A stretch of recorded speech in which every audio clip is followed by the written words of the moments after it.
Well, that was really gross and disgusting, but a win is a win is a win.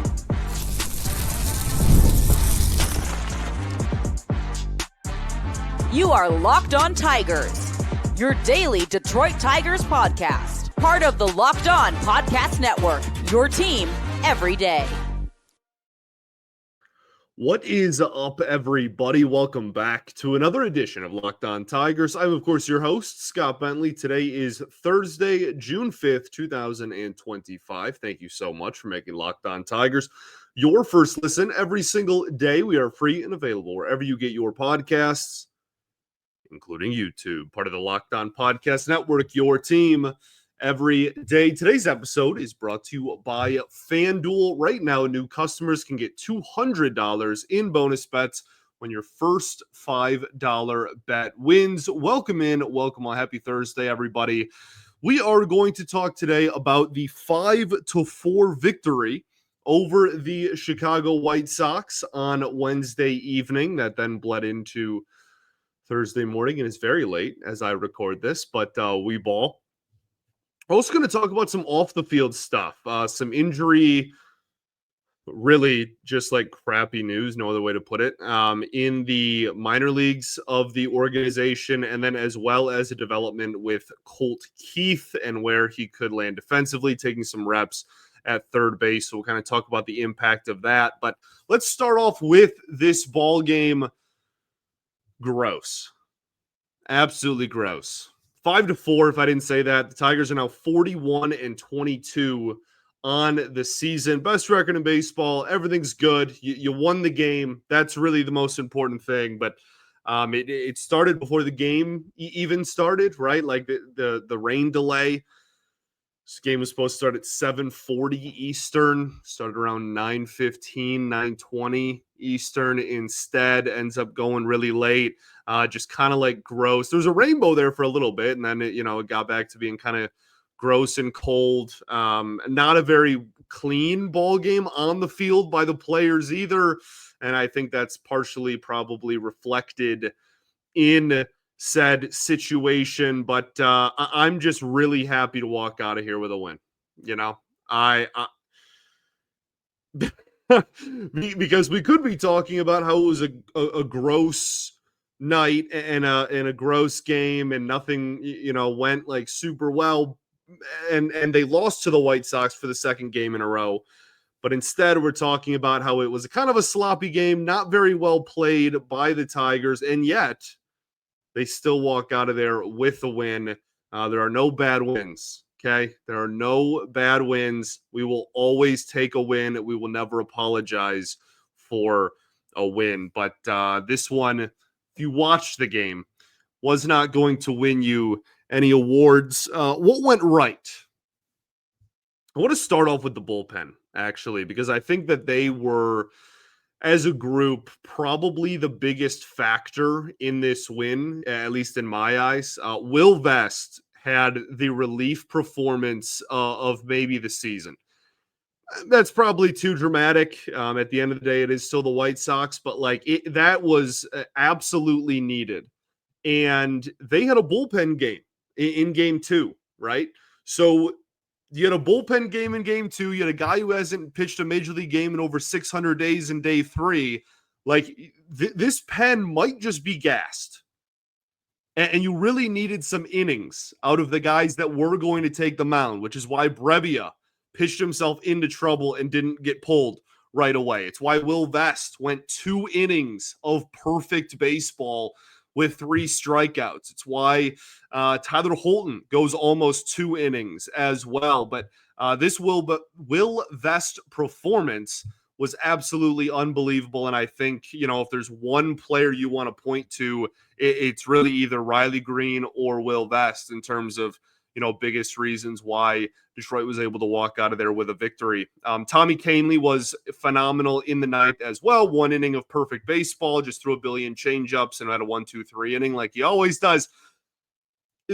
That's so wild to me that he can just throw a changeup, and because it's not like Rivera's cutter, or you know what I mean? Like, that's a variation of a fastball. It can miss barrels and miss bats, like et cetera, et cetera. it's a change. It's so impressive to me. But that is the pro of having two guys that you trust in high leverage, one run ball games in the ninth inning, right? That is the you just witnessed why that is a good thing and never a bad thing to have options or multiple quote unquote closers. That is why Will Vest is able to go in a really important and again, like more a little bit high leverage situation. You get some of the better bats in the lineup going. He's able to mow them down, and then you burn through your best reliever. Okay, what happens now in the ninth? You just go to another guy with a sub-2 ERA. Beautiful stuff. Tyler Holton, I want to give credit to, like I said, 1 2/3 of perfect baseball with a strikeout as well. Obviously, he technically is on the mound. He gives up the sac fly there, but for him to enter the ball game with the bases loaded, only give up the one run on the sac fly, and then pitch into the following inning and not give up any runs, I think was unbelievably impressive. And for a guy that has been struggling a little bit this year and really struggled just a night prior, for him to go out there and kind of flush that down the toilet and just have a solid outing is, I think, pretty important. So shout out to the bullpen. Shout out to those three guys specifically. Really, I mean, we'll talk about Sawyer Gibson-Long later. We'll talk about Brebbia a little bit later as well. Is that everybody? Did I just cover everybody that pitched in this ball game? Yeah, so solid by that back three. Offensively, Riley Greene, as I mentioned, was phenomenal. 3 for 5, 2 RBIs, and that 3 for 5 almost doesn't even do it justice. He was crushing the baseball literally the entire game. 5 plate appearances, did not walk, did not strike out. So put the ball in play every single plate appearance he had in this ball game, and every one felt like a hard hit ball, a line drive somewhere. I think only one was under 100 miles an hour, maybe 2, but I'm pretty sure it was only 1. Crushing the baseball all night. That's back-to-back games without a strikeout. All good things.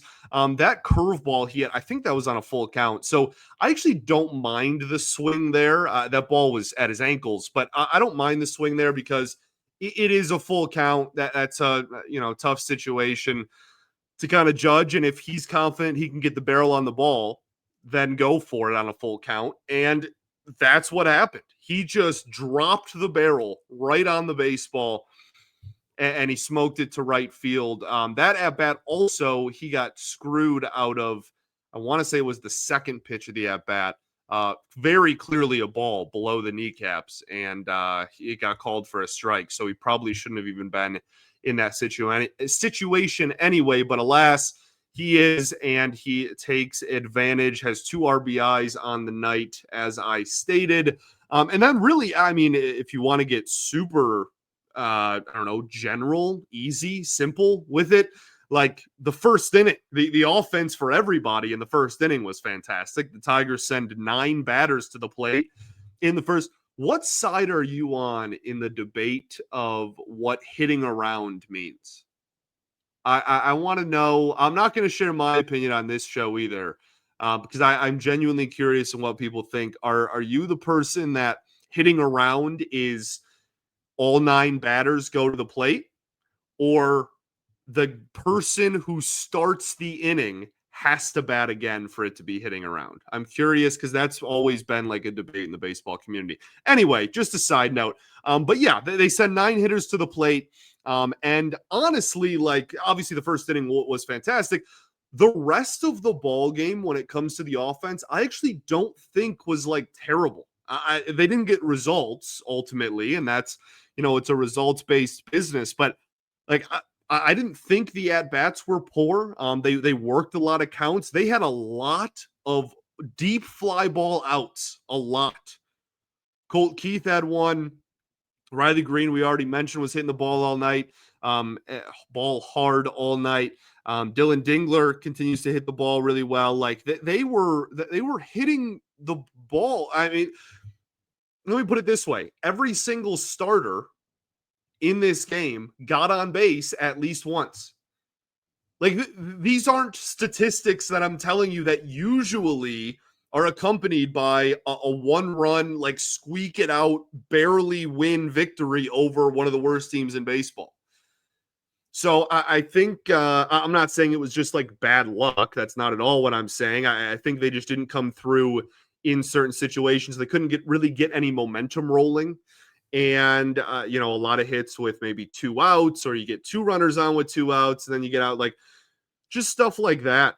Just really kind of the vibes were just low. And I know that's such like a layman argument, but like the weather and the rain delay and everything, it just felt like a groggy baseball game. And maybe that's me because it's well past midnight and I'm beyond tired. Maybe I'm just groggy and I don't know what I'm talking about. But let's talk about a couple other things that went right in this ball game. Do want to talk a little bit more about Dylan Dingler. Then we'll talk about what went wrong. Then we'll get to some interesting big picture conversations in stuff. We'll do all of that right after this. Got to talk to you today about our friends over at FanDuel. The NBA playoffs are not only in full swing, we are at the NBA Finals. Pacers versus Thunder should be a really entertaining series against 2 fun teams, and every night delivers highlight-worthy performances, major momentum shifts, and can't-miss moments. Whether it's a game-winning shot, a breakout player, there's never been a better time to get in on the action than right now. FanDuel makes it easy to stay in the game before tip-off and live with player props, performance trends, and same-game parlays. Fans have more ways than ever to play smart and win big. Which players are going to show up in those biggest moments? Again, and there's so many in this series. Obviously, Halliburton, you have SGA over in Oklahoma City, and really, like, Oklahoma City is just one of the deepest rosters in basketball. So there's plenty of action to get in on, and you can do that with FanDuel. And if you're new to FanDuel, it's the perfect time to sign up. You can head to FanDuel.com and place your first $5 bet, and if that bet wins, you'll get $200 in bonus bets. Make every moment more with FanDuel, an official sports betting partner of the NBA.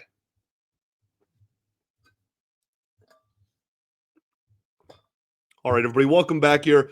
Segment 2, Locked On Tigers. Appreciate y'all for tuning in. As always, making us your first listen every single day. Shout out to the everydayers that do tune in every day. We, of course, will be back tomorrow recapping the series finale against the Chicago White Sox and then previewing the weekend series at home against the Chicago Cubs.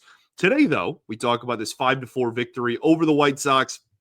Dylan Dingler, I mentioned him a little bit before the break there, goes 1 for 3 with a walk. I mean, just gets on base twice, has another RBI in this one, and is catching good baseball games, man. It's really tough to find consistent playing time for Jake Rogers right now. Again, as I've reiterated about a million times, he should be on this team. He deserves to be on this team. He is incredible defensively. He's a great game caller. He does so many things that are valuable to the organization. But when it comes to consistent playing time, Jake Rogers wants a series, right? I think that's probably what you're looking at for the foreseeable future. And we'll see what kind of production Dingler continues to put up, because if it is sustainable, then that might even be, fewer and fewer at some point this season. What went wrong? Obviously, this was a game that probably should not have been as close as it was. You get 4 runs in the first inning against one of the worst teams in baseball, and you let them crawl back into it. One of the biggest reasons why was John Brebbia, who I say one of the biggest reasons why. I guess he only gave up 1 earned run. So I don't know, maybe that's me putting far too much blame on John Brebbia there. Probably doesn't deserve as much heat as I just gave him, but goes 2/3 of an inning, 2 hits, 1 earned run, 1 walk. His ERA in the season is now 5.5. He loaded the bases. And again, tip of the cap to Tyler Holton, able to tightrope his way out of danger there. But that is a situation that just shouldn't happen. And I think that we have enough of a sample size at this point with John Brebbia to kind of make the judgment call of, okay, he is kind of, in my eyes, what, and I'm not saying he's pitching this badly, okay, at all. I'm just saying in comparison when it comes to role, okay, I view him very similarly to how Maeda was earlier this year, where it's just like, really, unless it's like the lowest of low leverage, I don't really want to see John Brebbia on the mound too terribly often, especially in high leverage or close ball games. I don't care if it's the fourth inning like it was on Thursday or Wednesday night, or whether it's the ninth inning. I don't really want to see him ever in a close game because he allows runners on base and allows these teams to kind of crawl themselves back into games. At one point, like had some pretty decent seasons in his career. You can tell that he still has some of the stuff at times, but it is not nearly good enough anymore. And on top of that, there's some command issues there, was kind of just spraying the ball all over the place. So we'll see what his future holds, especially as hopefully some more and more pitchers get healthy here going forward. Another player that unfortunately finds himself on the side of things that went wrong was Andy Ibanez. Goes 1 for 4. His season stats, he's now hitting .217 with a .624 OPS. The numbers against lefties are only slightly better than that.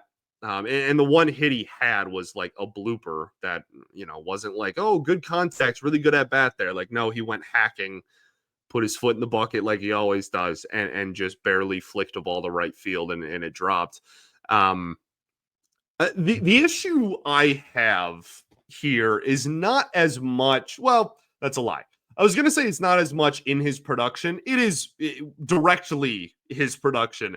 But the thing that makes that even more frustrating is that he is still being used as if he's crushing lefties like he has been the last 2 seasons, and he's not. And I understand that, like, you have to be sure, right? You have to be really sure of things in this industry. And it's way easier for me to sit here in my apartment and say, hey, like, you should do this and this and this, than it is to actually be the guy that's making those decisions. I completely understand that. And I think AJ Hinch is the best manager in baseball. I trust him almost blindly and fully. Okay. I want to make all those things abundantly clear. But the thing that makes Ibanez's production sting even more than it already does, of having at-bats given away in a lineup card, is the fact that he's hitting 2 or 3 still, depending on the night, when a lefty starts the ballgame. Now, part of that has to do with, okay, they're starting with a lefty, we're going to put Ibanez there. Then when they put a righty in, we can inject Kerry Carpenter into the lineup, and Carpenter can then be the 2 hitter, and no one has an issue with that. So I understand that side of it as well. But Andy Ibanez had 4 at-bats tonight. Kerry Carpenter had 1. Not the trade-off I'm really looking for on a consistent basis when Ibanez is producing the way that he has been. So wanted to just point all of those. There's a lot of moving parts there and a lot of different angles there with that conversation. Also, the Colt Keith at bat with the bases loaded went wrong. That was a really brutal at bat. Just went up there hacking, did not go very well. I think that was a 3-pitch AB. Yeah. Strikes out. Tigers aren't able to take advantage. That was a really kind of pristine opportunity to break this game open and kind of give yourself a little bit of breathing room here, and they were not able to take advantage. Now, Colt Keith did have the blooper that ended up being the game-winning RBI, so not going to rag on him too hard there, but he extends his hitting streak to 10 games. He's been seeing the ball really well lately, but that at-bat in that situation was really rough. He's been really good with runners in scoring position this year, too. His season stats with RISP are phenomenal. That specific at-bat, just rough. I want to have a big picture conversation about Colt Keith after a report by Chris McCoskey on Wednesday. We also still have to talk about Sawyer Gibson-Long and his return to a major league mound. We'll do both of those things right after this.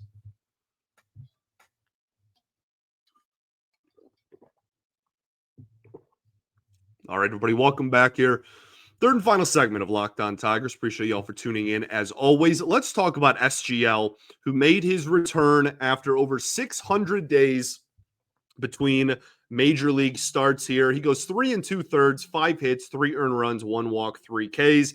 For what it's worth, I do have this in stuff rather than what went wrong. This is, again, as I've already said like 7 times on this show, his first start in almost 2 calendar years. Okay. I'm not going to rag on him too much for this performance. And you saw flashes of what got people so excited about him before the injury.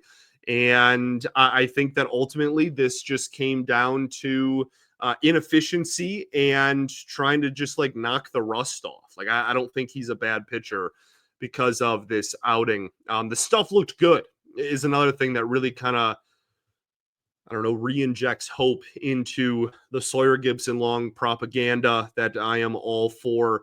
Good amount of swing and miss in this ball game, really from all of his pitches as well, which is super important.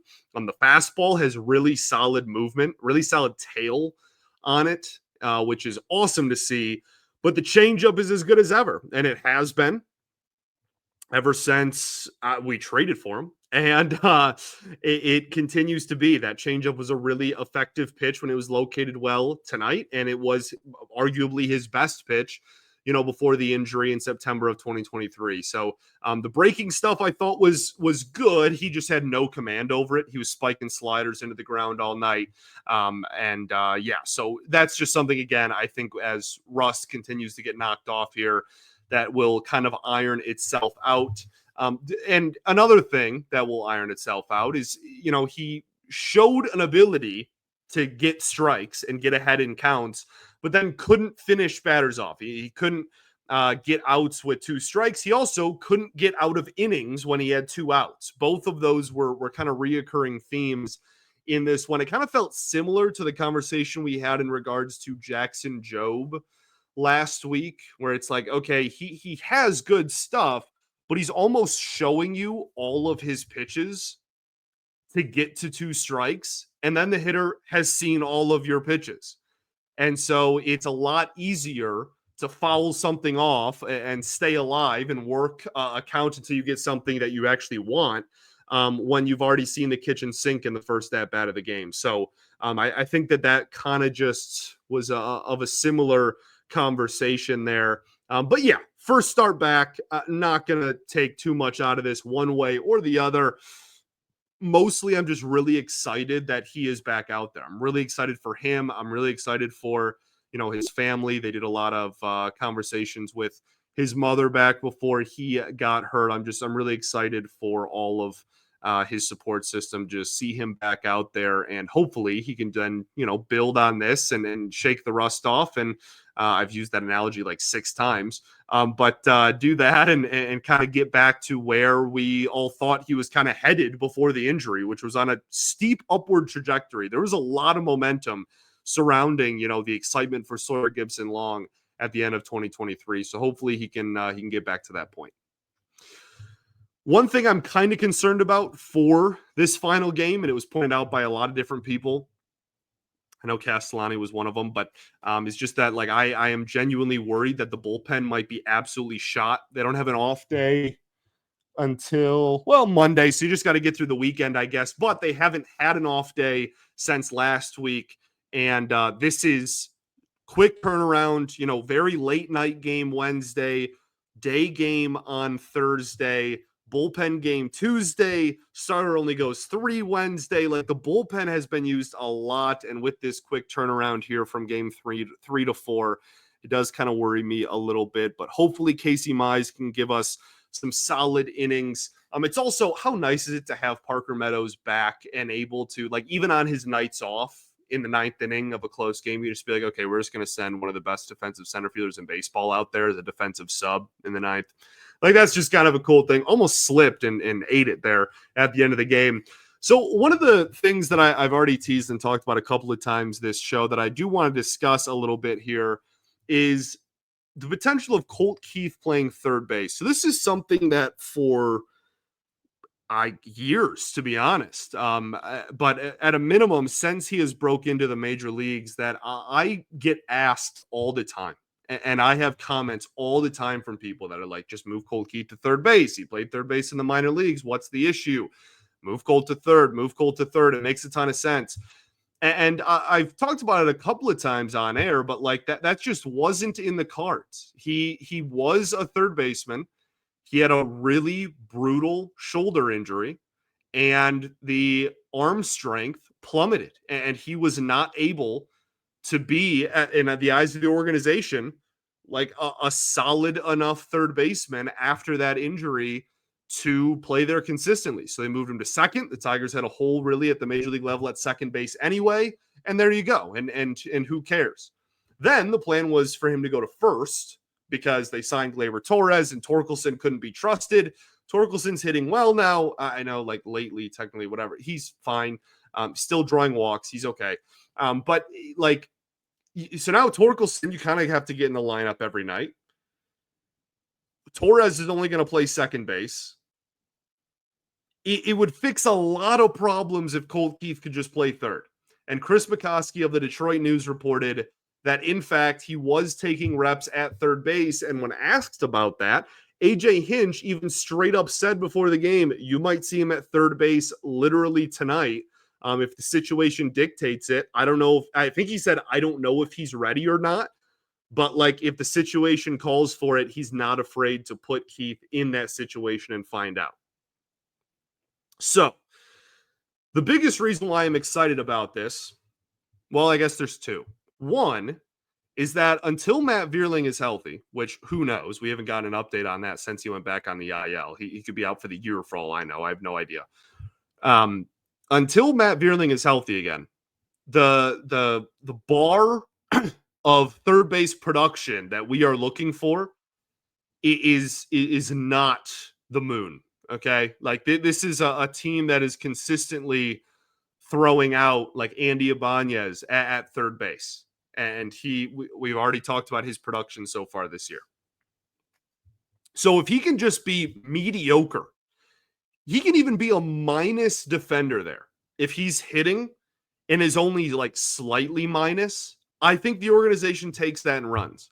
And the reason why I say that, and I say that he doesn't have to be, fantastic over there for this to work, is because the only way, literally the only way that the Detroit Tigers can get Colt Keith, Riley Greene, Spencer Torkelson, Kerry Carpenter, Gleyber Torres, and Wenceel Perez all in one lineup card at the same time is if Colt Keith can play third base.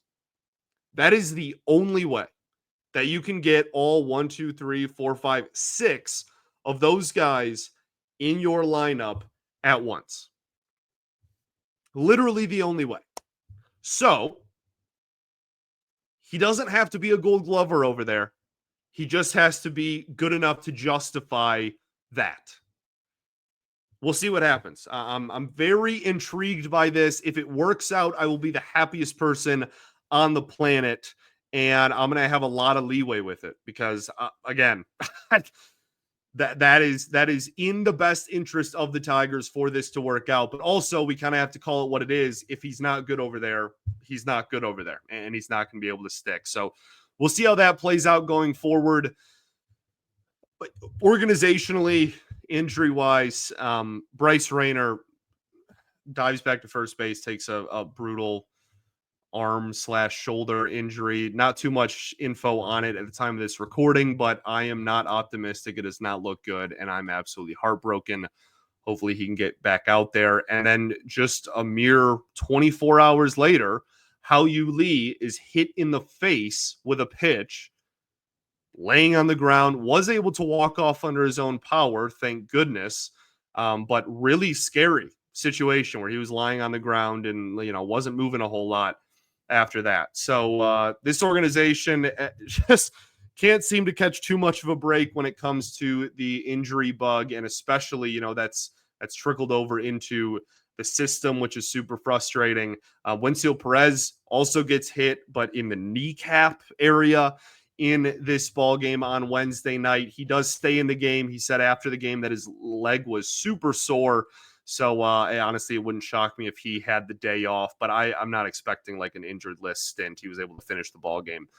But we'll see. Gleyber Torres hit a home run and ended up on the injured, and then played 2 or 3 more innings and then ended up on the injured list. So we'll see. Also, there was a Bleacher Report trade. We can talk about this more in depth, I guess, on Monday or Tuesday for you when we have the off day. But Bleacher Report wrote an article of like trades potentially for Jarren Duran, and the Tigers one was maybe the worst thing I've ever seen. It made my eyes and ears bleed. So